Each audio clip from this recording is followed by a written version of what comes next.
La producción de Otra Mañana se comunica con el nuevo Motorola Edge 50 Ultra. Hello, Moto. Otra Mañana, la campaña en debate. Propuestas, ideas, contraste, controversias, posturas, diferencias, ruido. ¿Qué dejó la última semana de la campaña electoral?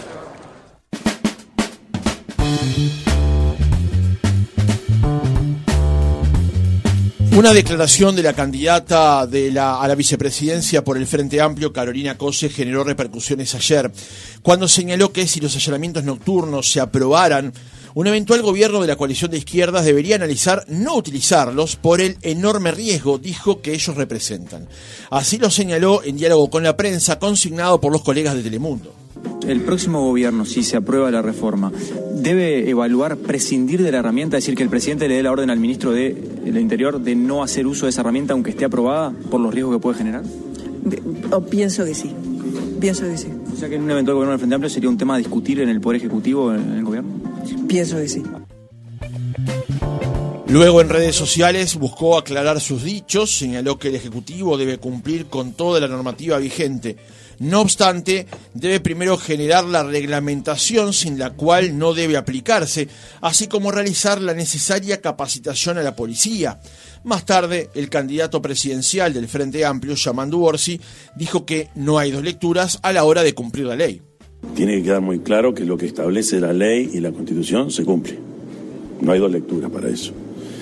Como en este caso es una herramienta, lo hablé con Carolina y leí lo que publicó ella, el temor que genera una aplicación incorrecta nos obliga a pensar después, que no creo que sea muy difícil de concretar, ciertas reglamentaciones o reglamentación que ofrezca garantías a todos de que se va a aplicar de manera correcta. Es una herramienta que en caso de salir favorable en el plebiscito se va a tener que aplicar cuando se considere necesario. No hay dos lecturas.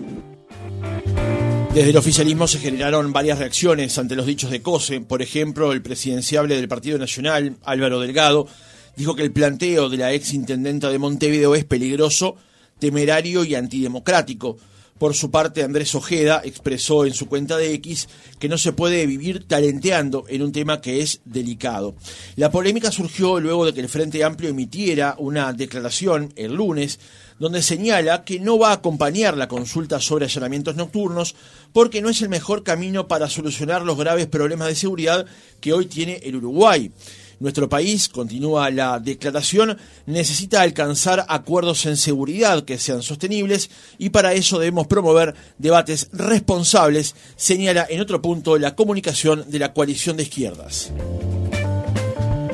Vamos a debatir este tema esta mañana, acompañándonos de un buen café del Palacio del Café, que te envía pedidos a domicilio a través de su página web, elpalaciodelcafé.com.uy. Podés ingresar a la página y ver allí cuántas cosas podés pedir y sabrás algo más de la historia de esta empresa uruguaya con 8 locales, cuya sede central está en Avenida Uruguay 1188, casi Cuareim. Podés pedir la variedad que vos quieras, Moca, Moca Express, Colombia, Santos, glaseado natural o café especial familias, o hacer la mezcla que vos elijas.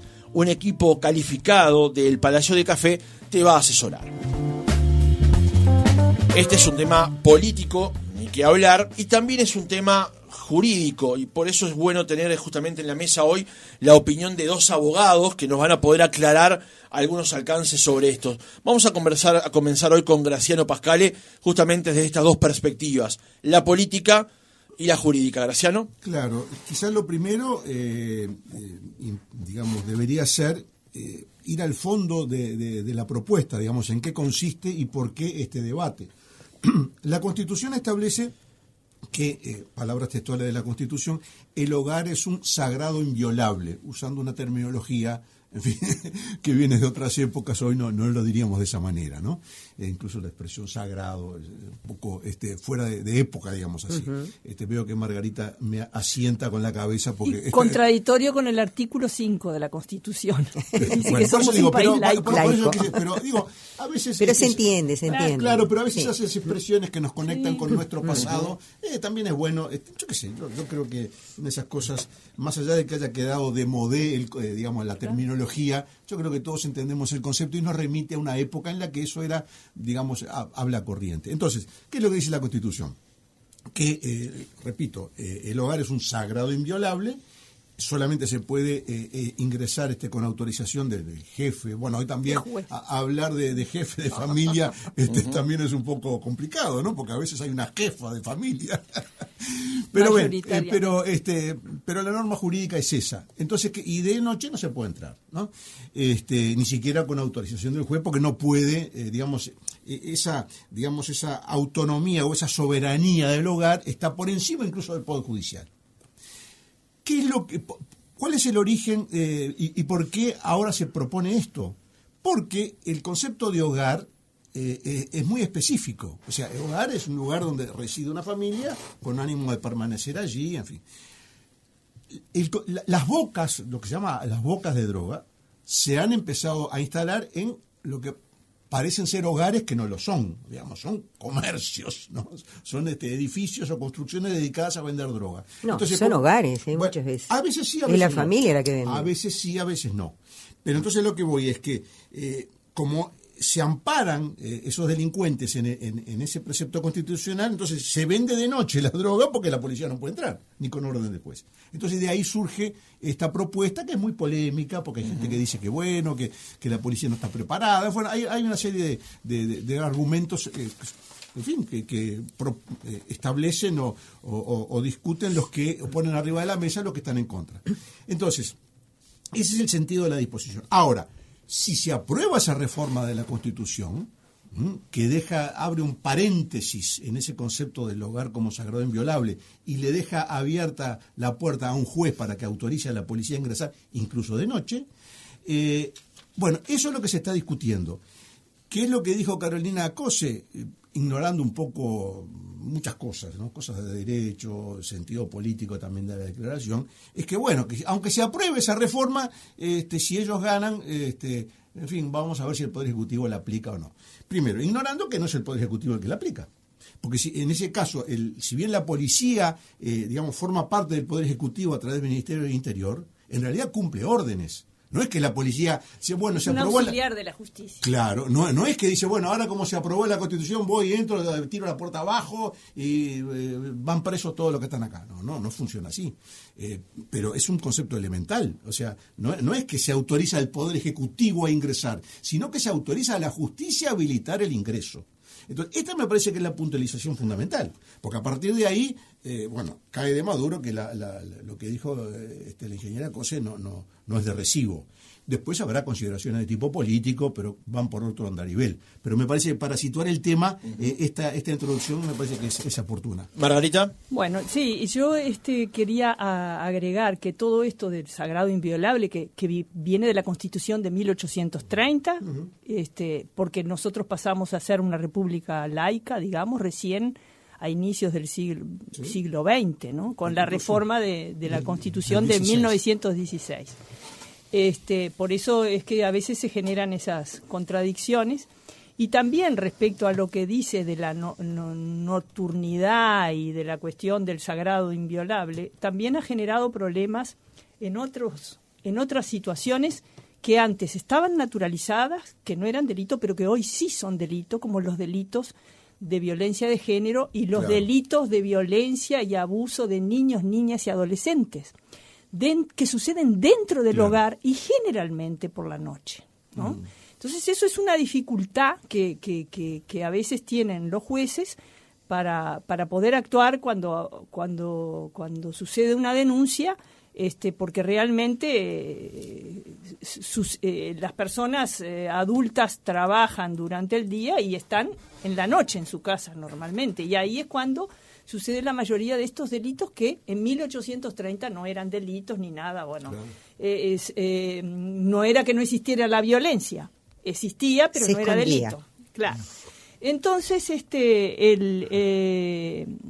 es interesante esto, pero yo creo, en lo personal, no quiero aclarar que yo no estoy de acuerdo con los allanamientos nocturnos, pero no por eso, por esa cuestión del sagrado inviolable, que ya te digo, tengo mis objeciones para otros casos, sino por el hecho de que he leído a expertos y he visto en países donde la mayoría de los países tienen el allanamiento nocturno por el tema del narcotráfico, y los daños colaterales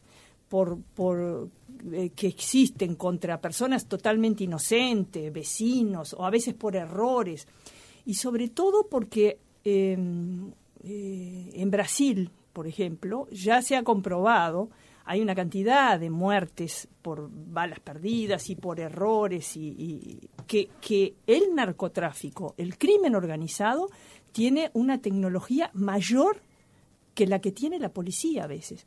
Y sobre todo lo que tiene es una animosidad y una violencia mucho más desenfrenada que la policía, que es el uso, que lo que tiene es el uso legítimo de la fuerza y tiene los límites, digamos, por ejemplo, el concepto de legítima defensa.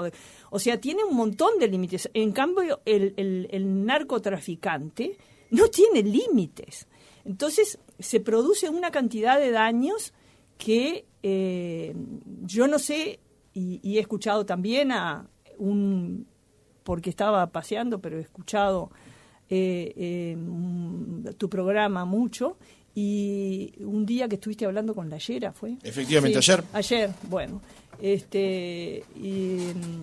O sea, como que ellos manifiestan tener dudas de el nivel de capacitación, de el nivel de integración de tecnología, porque como como muchos organismos del Estado, no tienen suficiente recursos para, en cambio, los narcotraficantes tienen recursos ilimitados para todo. Ayer comentaba que, según su experiencia y su conocimiento, solo hay un equipo hoy en el país de la Guardia Republicana en condiciones de hacer allanamientos nocturnos. Eso mismo le oí. Que no puede estar disponible en todo el país ni todo el tiempo. Sí, nosotros que conocemos a nuestra policía y hemos visto cosas, sabemos que eso es cierto. Pero más allá de eso, entiendo que si la ciudadanía resuelve, más allá de mi posición respecto a eso, si la ciudadanía resuelve que se aplica el allanamiento nocturno, como también me he informado en un seminario de juristas y fiscales, ante la eventualidad de que se habilite constitucionalmente el allanamiento nocturno, ellos tienen muy claro, a nivel del Poder Judicial, que tienen que tener mucha cautela y mucha ponderación para decretarlos, porque saben todas estas cosas que se hablaron acá, que habló Layera. Entonces, creo que en la medida que la población habilite eso, y confiando en la ponderación del Poder Judicial, me parece insólito que una persona que pretenda ser vicepresidenta de la República y que en muchos momentos si gana el Frente Amplio, estará en el ejercicio de la presidencia, diga que una norma que aprobó toda la ciudadanía se puede soslayar o negar o vulnerar. Y también me parece grave porque el Poder Ejecutivo, como explicaba Graciano, no tiene mayor incidencia en esto. O sea, el Poder Ejecutivo no puede invadir la competencia de otro poder del Estado, como es el Poder Judicial, en una situación de allanamiento. Creo que lo que corresponde es callarse y sencillamente respetar la Constitución y en este caso el dictamen del pueblo uruguayo. Ahora vamos a ir con Selva, pero quería arrancar justamente con ustedes dos por su visión de abogado, porque hoy, antes de salir al aire, hablé con un juez y le consulté exactamente sobre este tema. Sí. Y es si el dispositivo, el instrumento del allanamiento nocturno es iniciativa del fiscal o es iniciativa de la policía. Sí. En última instancia siempre deberá contar con autorización de juez. Pero si es iniciativa de la policía, por una orden interna, la policía puede decir, nosotros no recomendamos la utilización de este instrumento. Y ahí podría tener o calzar lo que plantea COSE. Ahora, si es iniciativa de fiscal y tiene autorización de juez, la policía solamente como auxiliar de la justicia, como decía Margarita recién, solamente podrá decir, vamos y lo hacemos porque hay una orden de juez que indica hacerlo. Claro. Está bien el apunte, y yo creo que ahí entramos en una cosa muy fina, que es la policía tiene un ámbito técnico de actuación. Claro. Tiene un ámbito técnico. Es decir, no la policía como organismo del Estado especializado en temas de seguridad pública, prevención del delito, represión del delito, etcétera, está compuesta por, digamos, un escalafón de profesionales que estudian, que se forman, que son oficiales de policía, con personal subalterno que está, digamos, tiene la misión de cumplir lo que dicen sus mandos superiores, pero tiene un ámbito técnico de actuación. En algunos casos muy especiales, me imagino yo que puede haber algún tipo de consulta con el mando político, un caso muy delicado, muy grave, en fin, que implique alguna repercusión internacional, por ejemplo, ese tipo de cosas. Puede haber una consulta entre los mandos profesionales, los mandos de carrera y el mando político. Digo, mire, nos pasa esto, en fin, esto es una cosa delicada, necesitamos el aval del poder político porque puede haber esta consecuencia. Pero son casos muy contados. Ahora, en la represión cotidiana del delito, en la tarea habitual, no es de recibo que la policía consulte al mando político. No, digamos, esa ventana que se abriría en la relación entre el Poder Ejecutivo y la policía, en la práctica no es de recibo. Porque vulnera la independencia de los poderes. Pero además no tiene sentido que la policía, ante algún caso X, primero consulte, ¿qué hacemos? Vamos a preguntar al ministro, a ver si entramos en esta casa, a ver qué le parece al ministro. Entonces el ministro dice, para un momentito, voy a llamar al presidente a ver qué opina, si en el barrio tal vamos a entrar a la casa. Eso, que es totalmente de laboratorio, lo que te dijo ese entrevistado, me parece que no es de recibo. Yo creo que hay un ámbito técnico, profesional de la policía, que trabaja, obviamente, en coordinación con la Fiscalía, y es el juez el que, recibidos todos los informes que, digamos, justifican o sobre los cuales se basa el pedido de allanamiento nocturno, lo autoriza o no. Selva. Bueno, primero voy a aclarar que me llama la atención que solamente se dijo la primera parte de lo que dijo Carolina, que creo que fue una infeliz declaración, y no se haya aclarado de que ella después aclaró el alcance de sus palabras. Y que no En la introducción lo manejé. Sí, él lo dijo, sí. ¿Lo de la red social? Sí. Mira, yo no te escuché. Sí, perdóname entonces porque, bueno, primero, creo que... Luego en sus redes sociales buscó aclarar sus dichos, señaló que el Ejecutivo debe cumplir con toda la normativa vigente, no obstante debe primero generar la reglamentación sin la cual no debe aplicarse, así como realizar la necesaria capacitación a la policía. Disculpame que no escuché esa parte, porque, a ver, frente a eso, que creo que no fue una declaración feliz, lo aclaro, y rápidamente Orsi contestó, no hay dos interpretaciones de la ley se cumple o no se cumple, y el presidente va a ser Orsi, no va a ser Carolina Cose. Esa es una aclaración que quiero hacer porque me parece que amerita decirlo. Pero además creo que a las declaraciones de Cose salen 5 o no sé cuántas en el informativo, opiniones de diferentes grupos de la coalición, diciendo de todo, que el Frente Amplio apoyaba a los delincuentes, que protegía a los delincuentes, bueno, o sea, de todo, absolutamente en una campaña furibunda que es excesivamente electoral. Diciendo esto, voy a dar una opinión sobre los allanamientos nocturnos, que claro, a uno que vivió la época de la dictadura y vivió las épocas en que entraban efectivamente de noche, a cualquier hora, a llevar a la gente presa, el allanamiento nocturno le retrotrae una época muy trágica en el Uruguay. Es verdad que emocionalmente, a mí por lo menos, me lo retrotrae. Pero independientemente de eso, yo creo que el argumento que se utilizó para decir que ahora el combate contra el narcotráfico iba a ser efectivo porque iba a haber allanamientos nocturnos es lo que realmente no se justifica bajo ningún concepto. Primero, vamos a decir la verdad, el allanamiento nocturno en bocas que a veces son hogares, porque hay que saber, señores, que hay mujeres que tienen a sus hijos y utilizan a sus hijos y viven allí y hacen lo que se llama el microtráfico, al mercomenudeo, diríamos, venden. Yo incluso lo veo cerca de donde yo trabajo, es decir, la policía lo ve. Es decir, la pregunta que yo me hago es, de pronto en lugares podría entrar de día y no entra de noche, no podría entrar de noche.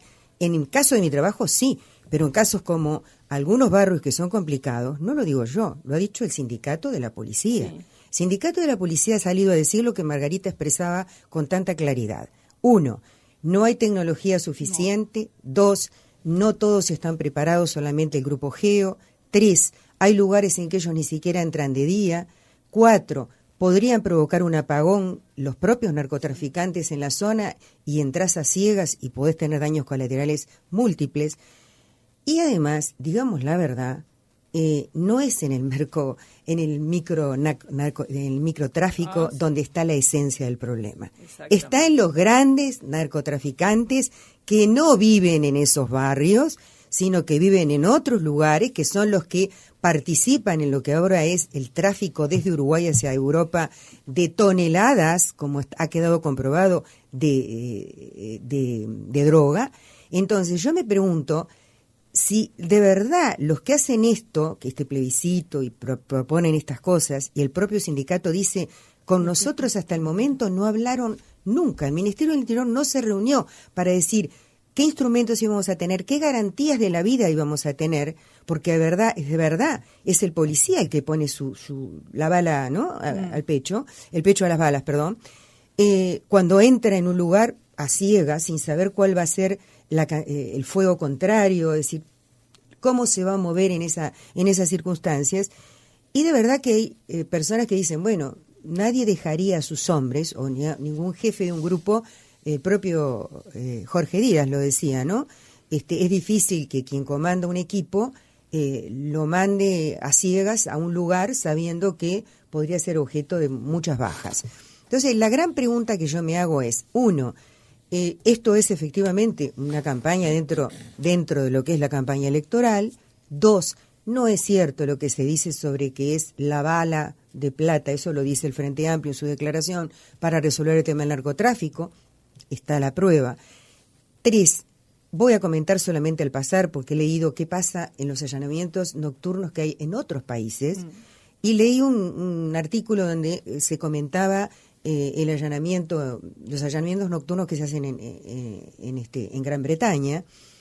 Y qué gracioso, porque producto de un allanamiento en donde matan así indiscriminadamente a una persona que era absolutamente inocente, porque el novio tenía un arma y creyó que el ruido era de ladrones que ingresaban y se defendió y avasallaron con tiros. Después el Estado tuvo que pagar millones, ¿no?, a la persona en indemnización por la muerte. Entonces fijaron que el allanamiento se hace entre las 5 o entre las 4, creo, y las 6 de la mañana. A ver, es como decirme, bueno, entre las 4 y las 6 de la mañana yo me libero de la evidencia, ¿no? Porque es así, porque el allanamiento nocturno, el argumento es para que no se liberen de la evidencia.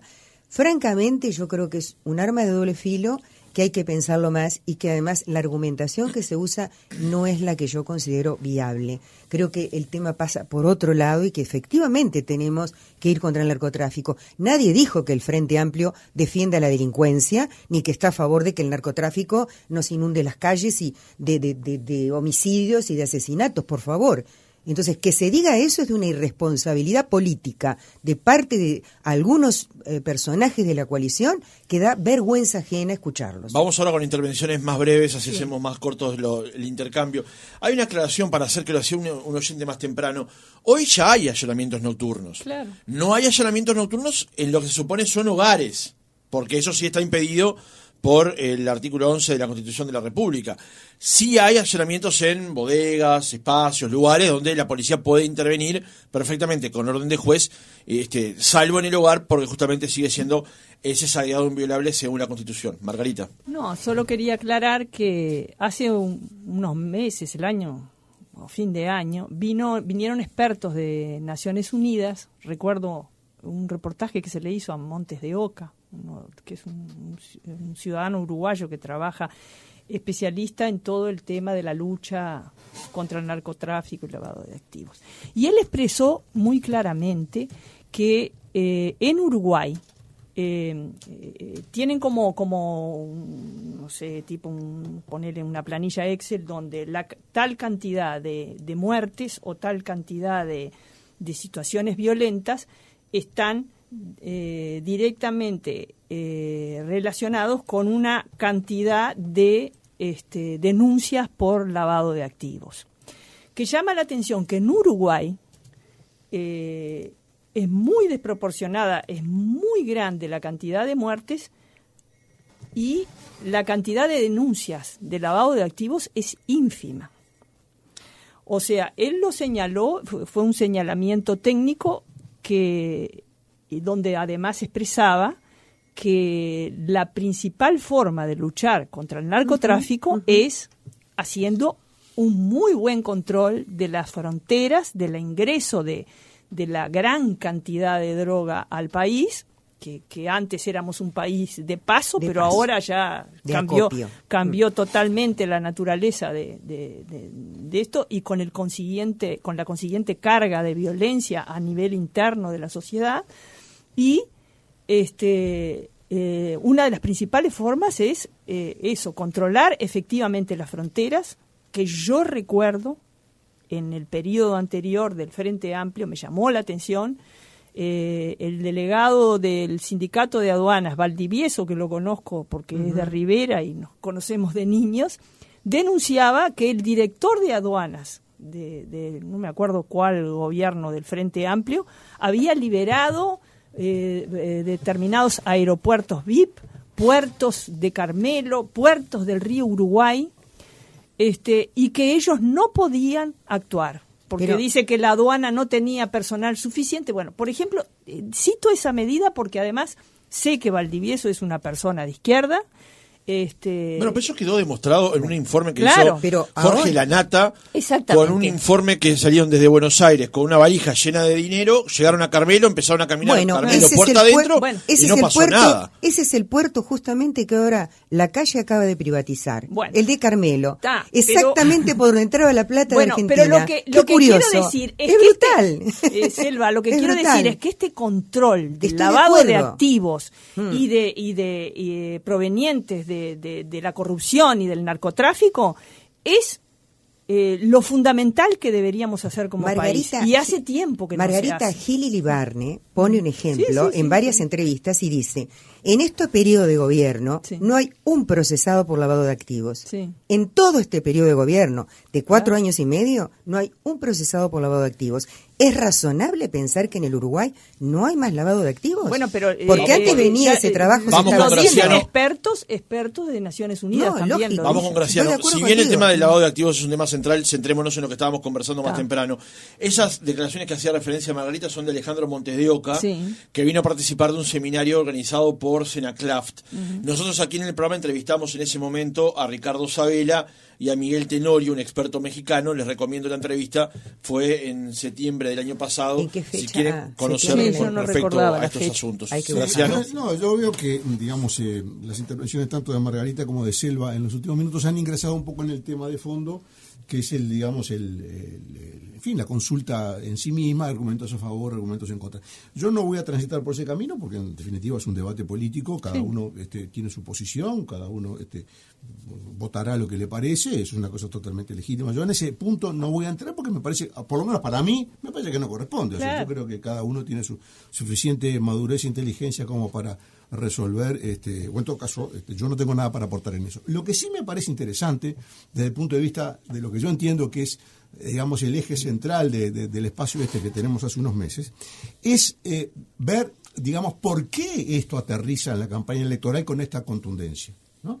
Porque en definitiva, argumentos a favor y en contra en todos los temas políticos los hay, uno a favor de una posición, otro de otra, y en una democracia es todo legítimo. Ahora, me parece que digamos, la efervescencia o la temperatura que está tomando este tema, eso sí me parece que es un tema para analizar, digamos, desde el punto de vista de por qué un tema que va por fuera de lo tradicional de una elección, que es elegir diputados, senadores, presidente, gobierno, etcétera, que es lo central, se va trasladando hacia cosas laterales, como son en este caso el plebiscito, la reforma constitucional por el allanamiento nocturno, o en otro caso que quizás hoy no vamos a tener tiempo, el tema de la reforma jubilatoria. O sea, pasan a tener lugar central en la campaña electoral temas que no son estrictamente electorales o de la disputa por cargos electivos, que es lo que hace a la esencia del acto electoral como manifestación más genuina de la democracia. Porque la inseguridad es el principal problema problema que está. el tema que la sociedad uruguaya pone en la... Estamos de acuerdo. Entonces ahí me parece que por ese sendero es que me parece interesante, por lo menos a mi punto de vista, transitar un poquito más. No es la primera vez en una elección nacional donde el tema de la seguridad o de la inseguridad aparece. Larrañaga lo planteó. Larrañaga planteó, pero además voy a citar también otro tema que es paralelo a este, pero vinculado al mismo tema de fondo, que era la famosa el plebiscito, la consulta sobre la consulta que también sobre, integraba el allanamiento la consulta sobre la baja de la imputabilidad. Porque yo estoy seguro que ese tema hoy sigue latente en la opinión pública, más allá de que hoy no haya una consulta electoral a propósito de eso.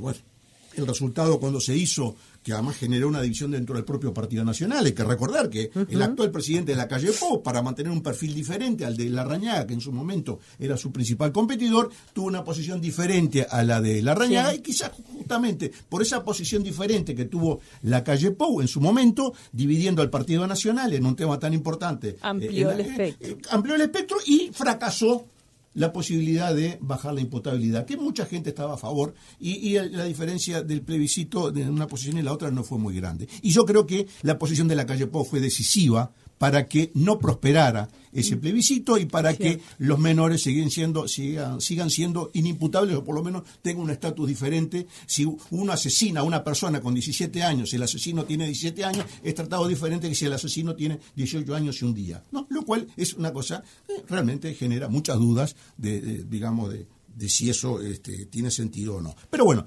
dejando el tema de lado, yo creo que sí, que estamos en un tema central que tiene que ver con la falta de seguridad. Y es inherente al Estado, es una función inherente, indeclinable, central, ineludible. Yo diría que hasta razón de ser del Estado, porque el Estado no existe para producir Portland o para generar energía eléctrica. El Estado existe para asegurar la libertad y los derechos de las personas. Y en esa función fundamental del Estado, que es lo que le da sentido a concentrar el uso de la fuerza y el poder coactivo en el Poder Ejecutivo y en el Estado, bueno, si esa función falla, la propia democracia se resiente. Y esto me parece que es lo que todavía no termina de calar, incluso yo diría hasta en los dirigentes políticos. Las manifestaciones más visibles de un sistema democrático, de libertades públicas, transitan, entre otros lados, por esto que estamos hablando ahora. Claro. Por la posibilidad, digamos, el papel que tiene el Estado en asegurar que las personas tengan libertad para ejercer sus derechos. ¿De qué sirve consagrar en la Constitución que la propiedad, la vida, etcétera, son derechos de las personas, si después en los hechos, bueno, cualquiera roba, mata, y después... Son herramientas. Claro, pero después, ¿qué pasa? Se consagra en la ley, pero después si de 12 de la noche, de 10 de la noche a 6 de la mañana en una casa se vende droga sin ton ni son a cualquier hora y a cualquier persona, bueno, el Estado no puede hacer nada. Y si un menor de 18 años mata, asesina a una persona, la roba, la tira al suelo, una señora anciana o no sé cuánto, y bueno, si la agarran, bueno, es inimputable, a mí no me toca, soy menor, le darán unos meses o unos años. Entonces, eso me parece que es lo central. Y yo creo que por ahí me parece que uno tiene que empezar a entender por qué la gente, y en esta mesa también, digamos, nos apasionamos por el tema. Porque no estamos hablando de una cuestión técnica, de lo que dijo fulano en tal seminario, o de lo que... No, estamos hablando de una cosa central en la democracia, que es el poder del Estado en hacer cumplir las leyes. Y si eso falla, falla todo. Quiero ir por el lado político, porque lo que ocurrió ayer también es una muestra de cómo en una campaña electoral el tema de los discursos candidato a vicepresidenta, deberían ir, o en general deben ir por un camino de unión, de mancomunión, y a veces pequeñas circunstancias obligan a que la campaña tenga que rápidamente salir a surcir, que fue lo que pasó ayer en rigor. Hubo mucho ruido. Exactamente, hubo mucho ruido en la tarde durante esta declaración, y es la primera muestra de ciertas discordancias que puede haber eventualmente entre Orsi y Cose. También llama la atención, positivamente en el caso para el Frente Amplio, tal vez en esta incidencia, cómo rápidamente se logró surcir este episodio, con una conversación entre ellos, el tuit luego de Carolina Cose y las declaraciones de Orsi luego. ¿Cómo viste este episodio, Selva?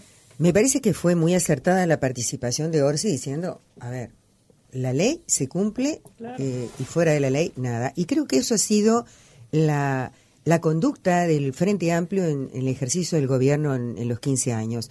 Me acuerdo incluso de otros episodios en que también Tabaré tuvo que salir a decir, bueno, porque, a ver, a veces efectivamente un gobierno, o quien participa en la dirección de un gobierno, puede no estar totalmente de acuerdo con lo que está establecido por la ley, porque hay matices en la interpretación de determinados hechos o en determinadas circunstancias. Pero la ley ahí está. Y el otro tema que yo rescato de tu presentación, Margarita, y de Graciano, es que el Poder Judicial es un poder independiente. Es decir, es un poder que hay que respetar en una democracia. Entonces, me parece que estuvo muy bien Orsi en salir a decir al pan pan y al vino vino, ¿no? Llamar las cosas por su nombre, y además ya lo ha dicho en varias oportunidades, el presidente es el que decide, y creo que es así, el presidente es el que decide. Hay un oyente del 772 que manda un mensaje que creo que es muy pertinente, que es: las redes sociales exigen velocidad de respuesta. Sí. Todo esto pasó ayer a la mañana en un episodio, en una reunión que tuvo la fórmula con Sutel.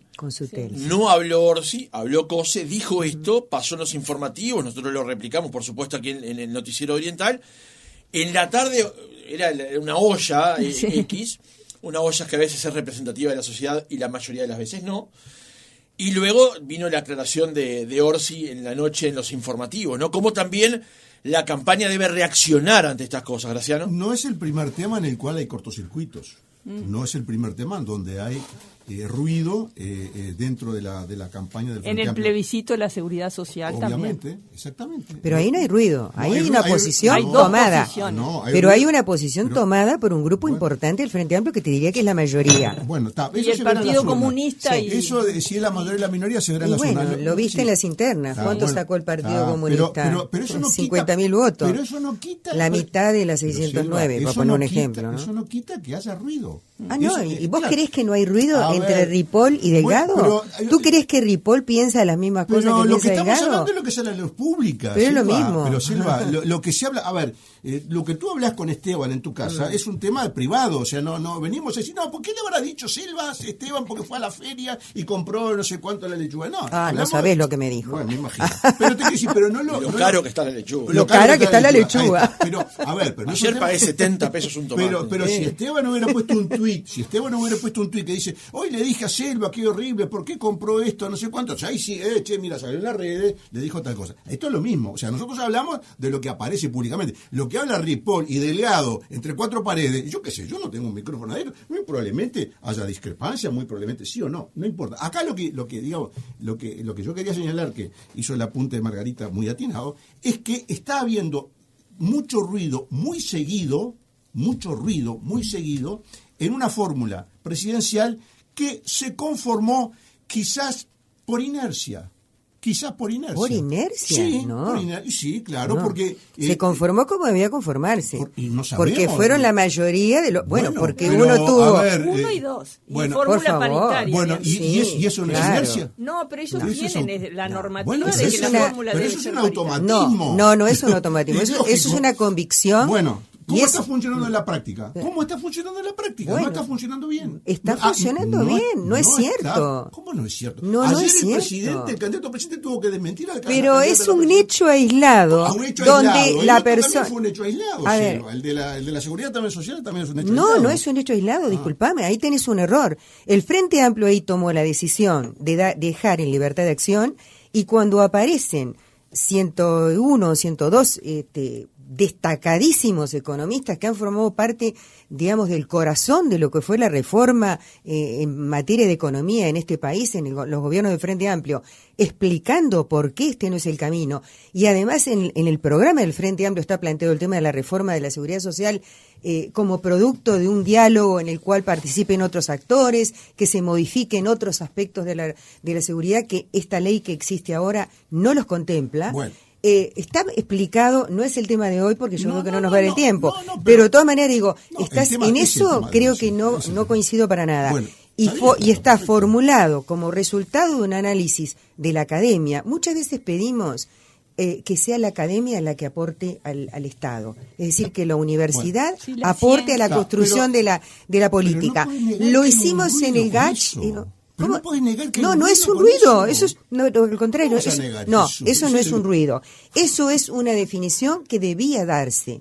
Es decir, debe darse una explicación de por qué hay una mayoría del FA que no está de acuerdo con este. A ver, tampoco está de acuerdo con la ley que hay ahora. Vamos a decir la verdad, acá hay tres posturas, sí, ¿no? Sí, la ley que el gobierno laudó. Pero todos estoy de acuerdo, pero no. El plebiscito, que es el que impulsa un sector lo impulsa el PIT-CNT, y la postura de el no al plebiscito para usar otro camino para modificar la ley. Son tres posturas. El PIT-CNT y algunos sectores del Frente Amplio. Y algunos sectores del Frente Amplio, exacto. Pero estás confirmando, con tu razonamiento. Eso no es un ruido, eso es una cosa explícita. No es un ruido que en un mismo partido político haya dos posiciones diferentes. Pero discúlpame, ya lo hubo. A ver, ¿qué pasó con el Partido Nacional cuando no apoyó el plebiscito de Vivir Sin Miedo? No lo dije yo. No se vino abajo el Partido Nacional. No, eso no es un ruido. Pero justamente no lo es un dije ruido. en mi comentario. Silva, lo dije en mi comentario. No importa. Pero tú ¿cómo decís no va a importar? Pasan, no importa lo que digo yo. Bueno, no importa. En todos los partidos. No, estás empecinado en buscar. ¿Sabes qué pasa? Estoy haciendo un análisis objetivo y frío y desapasionado. No es objetivo. De una realidad. No es objetivo. No. Yo creo que... Disculpa, ¿a vos te parece que le hace bien al Frente Amplio? Mira, sinceramente vos estás en la postura de los que creen... de que, a ver, perdón, vos estás en la postura de Sibila, que salió a decir, esto no, o Constanza Moreira, que salió a decir, esto no le hace bien al Frente Amplio, porque en realidad... esto muestra debilidad en la unidad del FA, etcétera. No. En la posición de Sibila ni de nadie. En lo que esto yo digo. No le hace bien al Frente Amplio que no diga Gregre para decir Gregorio. Entonces vos decís le hace bien al Frente Amplio que haya discrepancias sobre temas fundamentales. Pero es que claro que le hace bien que se diga la verdad. Yo estoy por la política verdad. Siempre lo estuve. Por eso cuando me fui ocasionalmente del Frente Amplio, porque no había esa política planteada, cuando el tema de Sendic y algunos de los problemas que hubieron, ¿por qué? Porque se decía Gregre para decir Gregorio y no se tomaba una postura firme frente a casos que eran concretos. Entonces, la política verdad es, señores, es verdad que en el Frente Amplio hay diferentes posturas. Cada uno va a programar o va a fundamentar por qué tiene o por qué sigue determinadas posiciones. Tiene derecho a hacerlo. El problema que yo creo que no sé si Graciano está de acuerdo, el problema más duro de esto no es las discrepancias. El problema es, por ejemplo, que cada posición sostiene que la otra es inadmisible y no se admite ni la decisión democrática de la mayoría, por ejemplo. La pública felicidad. Claro, entonces eso es lo más duro, que no exista un concepto republicano de decir, bueno, yo pienso esto, pero en definitiva, si la mayoría define lo otro, yo tengo que acatar. Pero lo va a tener que acatar. Pero hay un nivel de intolerancia, pero al pensamiento pasa... distinto, que es lo que es un poco distinto a los otros partidos. Creo yo que es discúlpame, la oposición en torno a cosas que propone el Frente Amplio tiene un nivel de intolerancia también, impresionante. Sí, es decir, salir a decir, como dijo Javier García ayer, que el Frente Amplio protege a los delincuentes, es una vergüenza nacional de que un senador que fue ministro de Defensa diga una cosa así. Sí, hemos visto eso es una cosa realmente grave, dicha justamente por un tipo que, está en el Senado. Pero ¿Es esperable esa reacción? No, es esperable entre contrincantes de partidos diferentes que pugnan por lo mismo. Eso es esperable. Lo que no es esperable es que un mismo partido no ofrezca certeza y un rumbo claro. Certezas. No, pero sí la ofrece. El presidente del PCNT, que es la fuerza fundamental, dice que no es la fuerza fundamental del Frente Amplio. Se oponen a la pública felicidad. Perdón, no es la fuerza principal del Frente Amplio, estás equivocado. ¿Cómo no? No es la fuerza principal. ¿No es Fernando Pereira? Fernando Pereira estás atrasado, es el presidente del Frente Amplio. Estás atrasado. No, Fernando Presidente.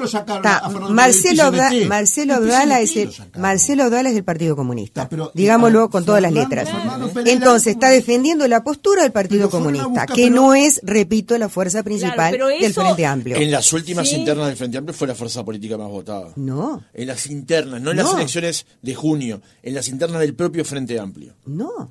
Sí, claro, en las internas del Frente Amplio. Las internas del Frente Amplio, las del partido, no las de Julio, Fue la fuerza política más votada. Porque no fue la fuerza política más votada en estas internas, No. que es donde a mí me importa que se definan pero la diferencia los pasos. está bien, pero y es un no tema, va a ser, no y es la un tema vida semántico en este caso, No. pero los órganos de dirección del Frente Amplio no se conforman por la elección de junio. No. Se conforman por esa Entiendo interna lo que estás diciendo. donde el Partido Comunista fue el sector más votado. ahí- Entiendo lo que estás ahí diciendo. genera Pero un te voy a decir más. En las elecciones se va a demostrar esto que yo estoy diciendo. En las elecciones que va a haber ahora en octubre, se va a demostrar que el Partido Comunista no es la principal fuerza dentro del Frente Amplio.